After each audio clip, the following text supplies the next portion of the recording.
Good morning, everyone, and thank you for joining me for this presentation today. For those of you I haven't gotten to meet yet, my name is Connor Turner. I am a second-year master's student studying statistics and machine learning, and I also run the YouTube channel, The Diamond. I was born and raised right here in Arizona, but currently I'm finishing my degree all the way out in Sweden. So it was a bit of a trek to get out here, but I'm very happy to be back home, and I'm very happy to be here with all of you this morning. So first and foremost, I want to thank SABR for making this opportunity possible. Today, we're going to be talking a little bit about neural networks, and specifically how teams can utilize neural networks to gain more insight into the opposing pitcher. Now, it's no secret that in today's game, the balance of power has shifted dramatically toward the pitchers. Not only are pitchers throwing harder than ever before, but their breaking balls are literally designed in a lab. So as a hitter, it's more important than ever to be able to predict what pitch is coming next. And to help them out, we've started to develop some machine learning models to do just that. And some of these have shown some real promise. The best machine learning models we built so far have shown about 60% accuracy on test data, which is pretty good, but can always be improved, right? And with the popularity of neural network models these days, it seems like the obvious next step is to apply neural networks to this problem. The issue is, when we have used neural networks, the results have been very disappointing. I'm talking average accuracy in the 40 to 50% range. Not much better than if you just guessed fastball every time. And it's really strange, because you would think that neural networks would be perfect for a complicated problem such as this one. So the question here is, why do neural networks fail in this specific task? And it really comes down to two main reasons. The first has to do with the data we have available. Even the biggest workhorses are only throwing about 2,000 pitches at most in a typical season. This may seem like a decent sized sample size, and for some applications it is. But for a neural network to solve a complicated problem like this one, it needs more data to parse through to learn the necessary patterns. And as I'll get into a little bit later, if we try to increase this sample size, it comes with its own set of problems. The other issue has to deal with the lack of explanatory features. Now, we have a ton of data that describes the situation and the context behind a pitch, but we don't have anything that really explains why a pitcher chooses a certain pitch in a certain situation. The thing with neural networks is that they're only as good as the features we feed into them. So if we want better performance from our neural networks, we need to develop better explanatory features to go along with them. Now, we can't do much about the first problem here, but we can do quite a bit about the second. And that's what we're going to focus on in this presentation. Now, to build these explanatory features, we're going to need a ton of data. The data set for this project consists of StatCast data for almost every single pitch from the last 5 full seasons. It's about 3.5 million pitches in total. But as part of the pre-processing here, I actually filtered down this data quite a bit. For one thing, I only considered the 7 most common types of pitches and all of their variants for this analysis. So if a pitch does not fit into one of these 7 buckets, they were filtered out of the data set. And furthermore, since we're interested in how these pitch types interact with each other over the course of the at-bat, I also removed any at-bats that included any other type of pitch. Additionally, I wanted to ensure at least a decent sized sample size for each pitcher season. So I mandated a minimum sample size of 1,000 pitches. Meaning that if a pitcher did not throw at least 1,000 pitches in a given season, their pitches from that year were removed from the data set. After all the pre-processing and filtering, the final data set consisted of 1,133 pitcher seasons and about 2.1 million pitches. Now, this data consists of 2 main parts. The first is what I call the contextual data. And as the name suggests, this is the features that describe the context behind the pitch. This includes situational data, such as what inning we're in and what the count is. And it also includes pitch data, such as the previous pitch types and previous pitch locations. Now, this data includes a lot of important information for a model to take into account as we make our predictions. But the problem is, all of this data is categorical, meaning that we can't feed it into our model directly. We have to find some way of representing this data numerically. And for our project, I decided to use 2 different ways to represent this data. The first is one-hot encoding, where we take each feature and we transform it using a set of flags. where each flag represents a different category in that feature. The other is called feature embedding, where we take each category in a feature and we actually map it in a vector space according to how similar or dissimilar those categories are from each other. The other part of the data is what I consider to be the main innovation behind this project, and that is the addition of conditional pitch probabilities. A couple of years ago, I gave my first talk at the SABR Analytics Conference. And during that presentation, I introduced a new way of modeling at-bats using conditional probabilities. Very basically, the idea is that we can look at an at-bat as a set of individual states, such as the count. And players move from state to state with a certain probability based on their past performance. And we can use these probabilities to make predictions. This right here is a perfect use case for this concept. Here, I defined the states by the handedness of the batter, the count we're in, and the previous pitch type. And using our StatCast data, we can calculate the conditional probabilities of seeing each pitch type for every pitch in our data set. And crucially, we can calculate these probabilities not just for the pitchers, but for the hitters as well. So not only can we take into account what pitches a pitcher throws in a certain situation, but we can also figure out how other pitchers attack a certain hitter in that same situation. And these probabilities will serve as our main explanatory variables in our model. If you want to learn more about the theory behind this, I've included a link to the original presentation in the presentation slides. And of course, I'd be happy to take any questions on this later on. But now that we've covered the data, let's talk about the models themselves. For this project, I developed two different types of neural network models. The first type is a feed-forward network, or a dense neural network. This is the most common type of neural network model out there, and it's probably what you think of when you hear the term neural network. Here we have a set of input values, a set of corresponding output values, and then we have these hidden layers in between. We call this a feed-forward network because the input data is literally fed forward through the network, meaning that the outputs of each layer serve as the inputs for the next one. And this chain continues through our outputs. Essentially, what's happening here is that as we train this model, the model learns a set of weight parameters in the hidden layers. And these weights correspond to patterns between the inputs and outputs. And once we have a trained model, the model uses these weights to map the inputs to the correct output values based on the values of the inputs. In our case, the input consists of one long vector that contains our probability values, our context data, and the previous pitch information. And the output is the actual type of pitch that the pitcher threw in that specific scenario. The other type of model is a recurrent neural network, or RNN. And this is a specialized type of neural network that's specifically designed to handle sequence data. In our case, a bunch of pitch sequences. The main difference here is the addition of something called an RNN cell. The RNN cell, very basically, takes a set of sequence data and it extracts all of the relevant information it can from that sequence. And once this data has been distilled, it's then fed into a set of dense output layers, similar to what we see in the feed-forward network. For these models, I actually use two different types of inputs into the model. The first is a matrix that contains information about the preceding pitch sequence.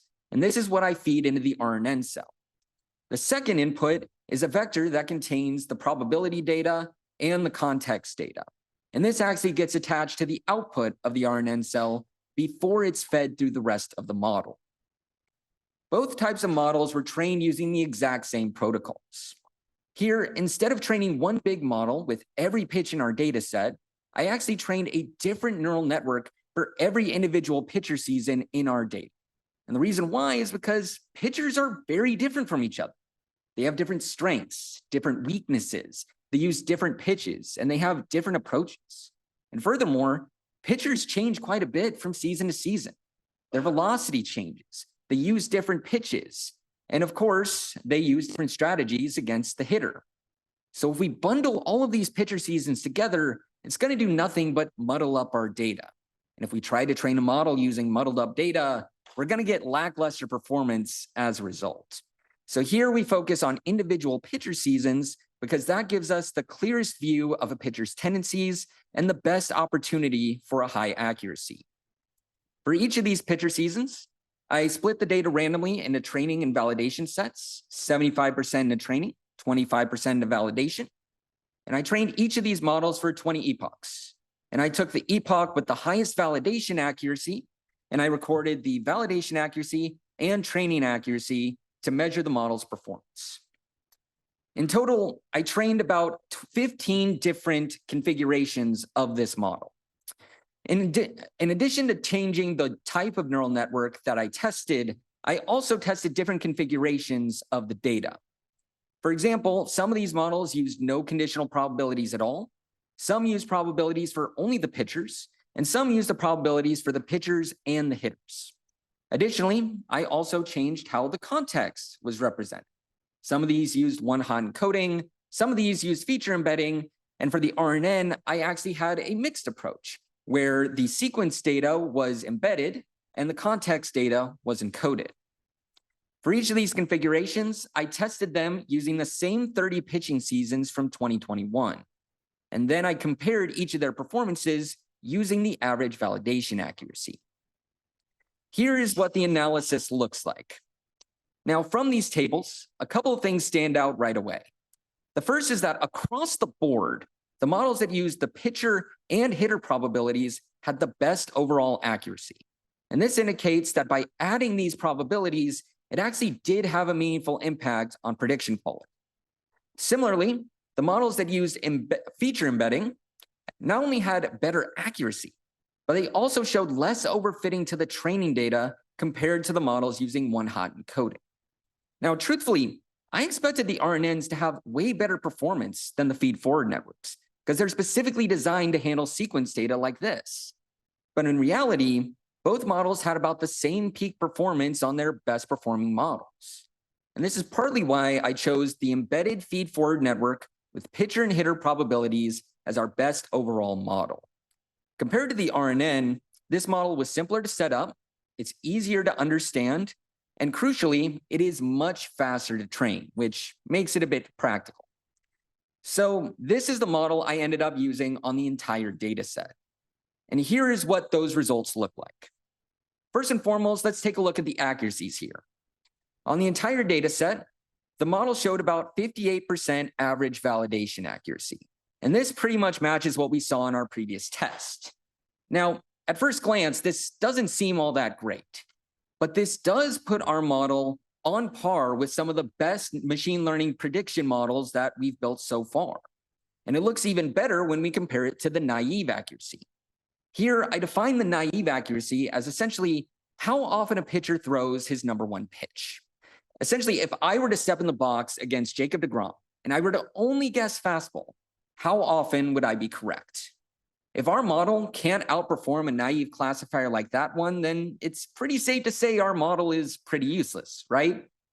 But what we see here is that our model actually is significantly better than the naive accuracy. In fact, we get about 13 percentage point average improvement over the naive classifier. And out of the 1,133 pitcher seasons in our data set, only 10 of them had a lower model accuracy than the naive accuracy. And even then, it was usually by less than 1 percentage point. So we do get some usefulness from our model. However, you can also see that the data really varies quite a bit from pitcher to pitcher.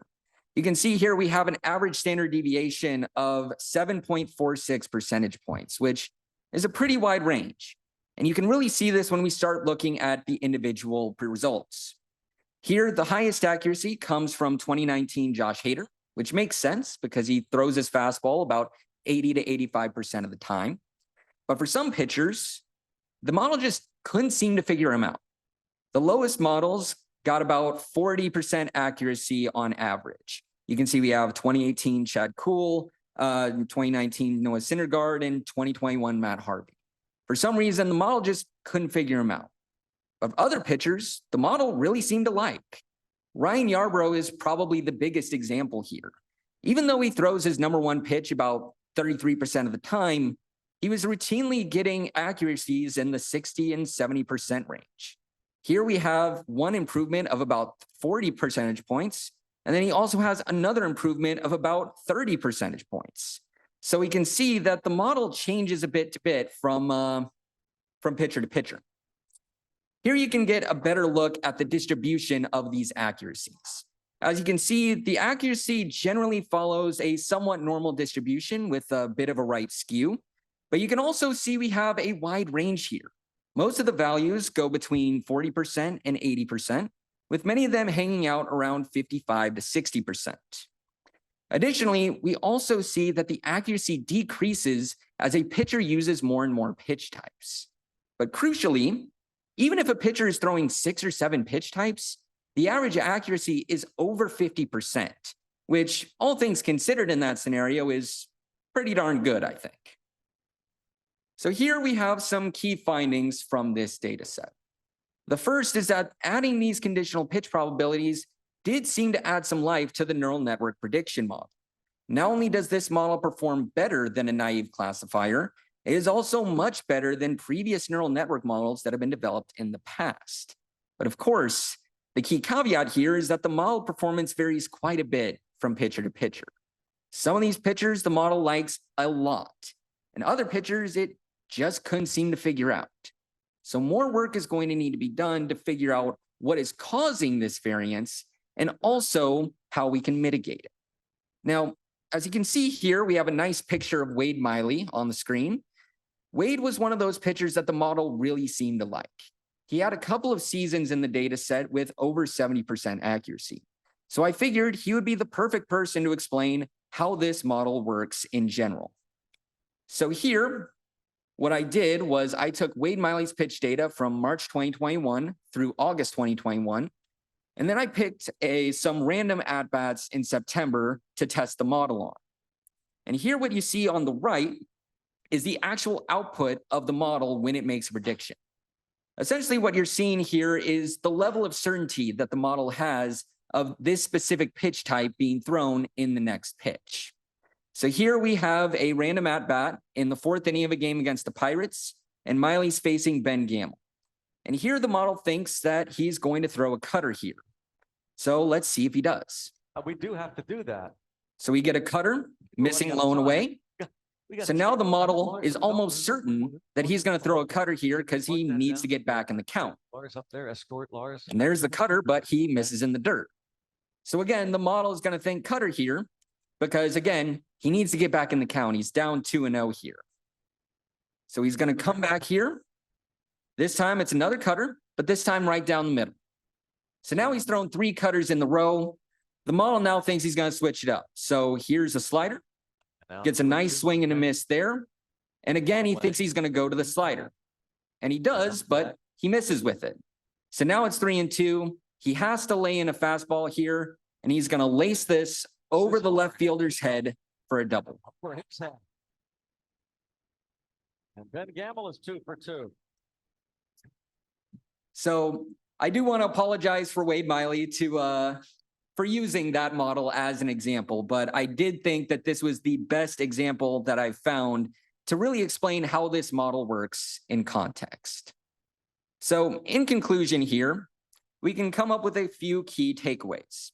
The first is that this improved neural network shows great promise, and the addition of conditional pitch probabilities does make this a viable option for future models.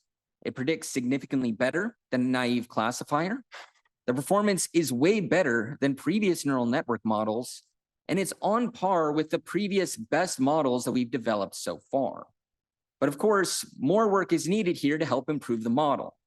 There's a couple things we can do here. We can change how we calculate the probabilities. I used a frequentist approach. Perhaps a Bayesian approach might be better here. We can also test different model configurations.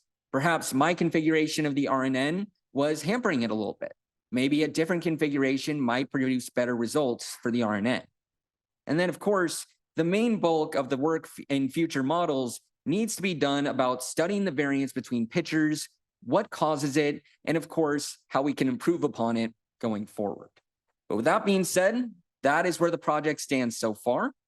I want to thank you all for listening to this presentation, and I'll look forward to any questions you might have.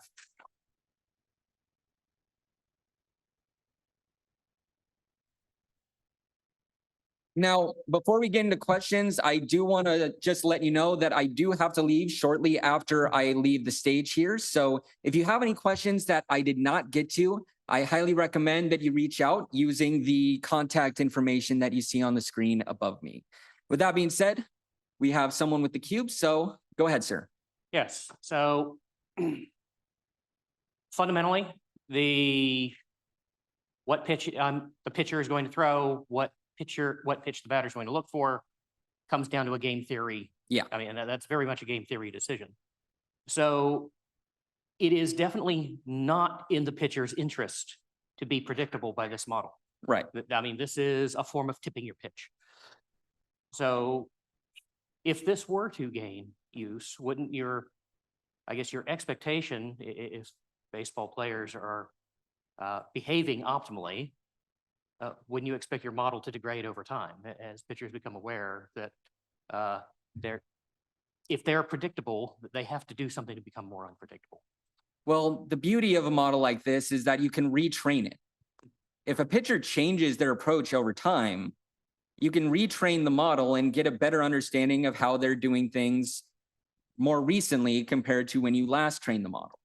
So something that I might think of is like, maybe instead of doing it per season like I did here, maybe you take the last 500 to 1,000 pitches that a pitcher threw before the game that you're preparing for.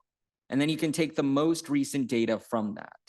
But to speak on the premise of the question, the big thing here is the cat and mouse game between the pitcher and the hitter. It's one of the things we all love about baseball. So of course, I would expect pitchers to change their strategies based on any information that they might have. If they think the hitters are getting more of an advantage, of course they're going to be changing their strategies. If they don't, then they're probably not going to stay in the big leagues very long, right? So to answer your question, yes, I would expect them to change their strategies over time. But no, I do not think that the model will degrade over time as a result. I just want to say it's a great presentation. Pitch sequencing is something that I'm super interested in. I was just curious if the catcher that's behind the plate was something that you took into consideration when building these models, as I mean, it's a little bit less so the case now with PitchCom. Some pitchers call their own pitches, but in the past, it's usually been the catchers giving them the signs. Yeah. And truthfully, that wasn't something that I considered when I was first building the model. I mean, I'm already taking a lot of information in, so that would have just been one additional factor here. And I guess to speak to another common question that I get is, do you take into account individual pitchers? Like there was one model a couple of days ago that used fixed pitcher effects, right? The thing with that is that this is another form of categorical data. You would have to create a new category for every single pitcher and every single catcher in our data set to truly put something like that into play. And anybody who does neural network models like this, or really any machine learning model like this, knows is that once you start increasing the dimensionality of your data like that, especially to the level that would be needed for this, it's going to hurt your ultimate performance at the end of the day. So no, that wasn't something that I was really considering when I built this model. And I don't know if it's something that truly can be actually implemented as part of the model. But as you mentioned, this is becoming less and less of a thing with PitchCom. So I'd imagine we'll see more and more pitchers calling their own games. So I don't think it'll be as big of a factor going forward. Who has the cue? There we go. Yeah, love this work. Great job. Thank you. Did you have a slide that showed the relationship between predictability and pitcher performance? No, I did not. That would actually be another, I think that would be a good next step for this analysis, is to really see what the analysis is. I can go back here to our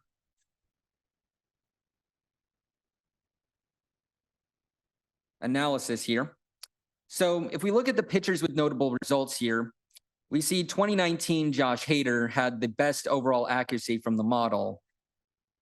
I can't recall off the top of my head. I'm pretty sure he was an all-star that year. I mean, Hader's still one of the best relievers in all of baseball, but he is pretty predictable, right? He throws his fastball over 80% of the time. And some of these guys in the lowest accuracy, I mean, we're talking 2019 Noah Syndergaard, 2021 Matt Harvey. These are guys that did not have great performances during those seasons, but you can't really say they're predictable, right? So I don't know how correlated those two factors would be for each other, but I think that would be a great way to analyze the performance of this model going forward. Yeah, I'd love to see that. And then a follow-up question, you mentioned that you did this for the batters as well. Yeah. Is it fair to interpret that as an indication or a measure of how pitchers or the league as a whole are attacking a batter's weaknesses? Yes, exactly. So when we calculate these conditional pitch probabilities for the hitters, that's exactly what we're measuring. How often are pitchers throwing a certain pitch in a certain situation to a certain hitter? So to give an example off the top of my head, if you have Nick Castellanos, for example, and you have a 2-strike count, the probability that the pitcher is going to throw a slider is pretty darn high, right? Because he's probably going to swing and miss at it. So I think that was a good way of incorporating the hitters into this model. And I think that's something that's been missing from previous neural network models and just pitch prediction models in general in the past. So I think that was what I think was truly driving why the pitcher and hitter probability models were the best models overall in this analysis. Hi, thanks for your presentation. I was wondering, do you have any ideas about how to get this information to hitters so they can guess more accurately? Yeah, so I can think of two main applications for this right off the bat. The first and probably the most obvious is advanced scouting, right? We already have data about a pitcher's tendencies in certain counts and other information of that nature. But now what we can do with a model like this is we can explicitly tailor it to a hitter, right? We can take into account a hitter's tendencies and a pitcher's tendencies, and we can come up with a personalized game plan showing them, okay, this is probably how this pitcher is going to attack you on these specific counts. So let's focus on these situations and maybe we can get a good result from that. So that's one main application. The other, and this is something I've been thinking about throughout, is these days we have more advanced pitching machines than ever before. We have pitching machines that are able to throw different types of pitches and tailor it explicitly to the different pitchers that you're preparing against. You can see their windup, you can tailor it to their exact spin rates, their exact break. What you can do with this, and going back to the video with Wade Miley here, we can look at these as a set of pitch probabilities. So if you were able to plug in a pitcher, a hitter, and come up with these pitch probabilities, you can use that to generate a set of probabilities to go through the like a very personalized batting practice, right? You can do simulated at-bats against the pitching machine, and the probabilities will match what you will likely see in the game. So it won't be just cutter every time. You might get a slider 10% of the time. You might get a changeup or a curveball like 1 or 2% of the time. It'll vary based on that. So it'll match more closely to what you'll actually see in the game. So those are two applications I see so far of how we can get that data to the hitter in a meaningful way. Thank you. All right, so this will be the last question here. First one was just a quick question. So when you were saying that the tailoring it to the batter, that was the probabilities that you had stated, and that was per batter. So each batter that you run the model against has a different. Correct. Okay. So for each data point in our data set, each pitch, we have the pitcher and we have the hitter.